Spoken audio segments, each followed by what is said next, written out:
4:30, we're continuing to track severe weather moving through West Michigan this afternoon and into the evening. Storm Team 8 is tracking it all for us. Chief Meteorologist Ellen Bach is in the tracking center. But let's begin with meteorologist Scott Larson with the very latest. Scott? Well, that's right, Rick and Emily. We are continuing to track the situation here. We do have a tornado watch in the yellow boxes on your screen. That includes Kent County, Grand Rapids, Point South. That goes until 9 o'clock tonight. A few tornadoes are expected to occur moving forward, along with some large hail and damaging winds associated with these storms. So definitely want to be prepared for the onset of these storms as they continue to shift from southwest to northeast, advancing through this evening now. There's a marginal risk to the north, slight in the yellow on your screen, and meanwhile to the south, an enhanced risk of severe weather painted across portions of Indiana into Ohio and Kentucky. There's a look at Storm Track Live now, and you can see that we have some of those stronger storms continuing to come closer. In fact, we've just had a tornado warning there issued in parts of Berrien County. That is going to last until 5:15 this afternoon. This storm has a history of producing some 2.5-inch sized hail at the Indiana Dunes, and that is continuing to make its way to the northeast pretty quickly. So there you can see, I think that probably the tightest circulation on this storm is probably immediately southwest of the city of Three Oaks, southeast of New Buffalo, as that tracks to the northeast right now toward Glendora and Berrien Springs. So once again, we have had our first tornado warning issued this afternoon. I think within that little notch there is probably where we have the strongest part, the greatest rotation within that storm right now.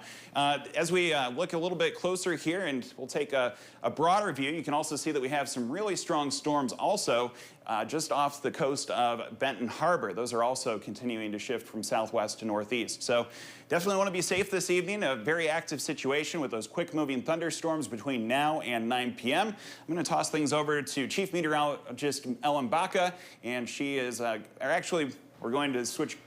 Let's go to Ellen. Yeah, let's talk about this tornado warning in detail. We're going to be watching it very closely, and we are going to be going into continuous coverage the moment that it tracks into Van Buren County, if it's able to hold on to that severe criteria, especially the tornado warning. But for now, if you live in Van Buren County, especially from New Buffalo, stretching up between Bridgman and Buchanan, you want to get into your safe spot. These storms are moving quickly at about 45 miles per hour or so. And in addition to the possibility of a tornado, we also have the large hail that Scott was just mentioning. So these threats are coming together very quickly. That's why we are in the tracking center today staffed, because at any point in time, we could see one of these storms come together and produce a tornado within a matter of minutes. So again, the one that we're watching most closely now is this storm that's just moving over the Indiana state line. It's currently headed right for downtown New Buffalo. A lot of lightning, a lot of large hail. It will likely cross over I-94, head between Bridgman and Buchanan, traveling in from the southwest.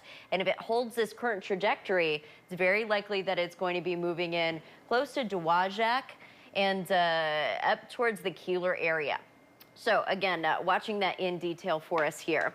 Now overall, as we go through the rest of this evening, what we're going to be seeing are these storms moving through and producing not just the possibility of a tornado, but possibility of some damaging wind gusts. And with low-end tornadoes and damaging wind gusts, sometimes the damage looks so similar. So we need to treat every storm with that same sort of respect. We're not expecting flooding rains with this, but hail, as we've been mentioning, could be as large as tennis ball size. That's pretty high. So these are the types of alerts that we're going to be watching until about 9 p.m. Between now and about 9 o'clock, we'll watch showers and storms overtake West Michigan, but after 9 o'clock, we see a pretty definite clearing line.